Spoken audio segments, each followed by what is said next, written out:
Okay, hello everyone. Here I want to provide a tutorial on how to enable Hotspot network on Infinix GT20 Pro 5G device.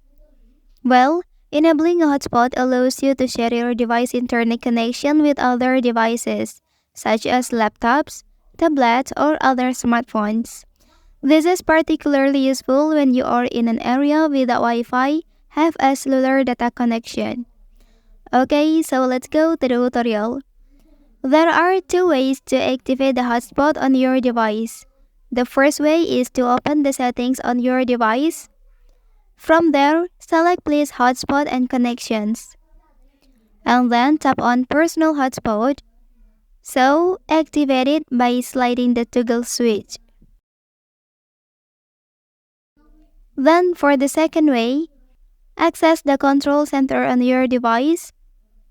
Well, once there, locate the hotspot icon and tap on it to activate the hotspot feature.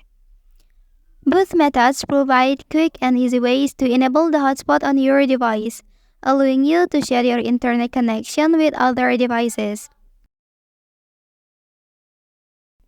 Well, that's the tutorial on how to enable hotspot network on Infinix GT20 Pro 5G device. If you are helped by this video, don't forget to like and subscribe to get other information from this channel. Thank you.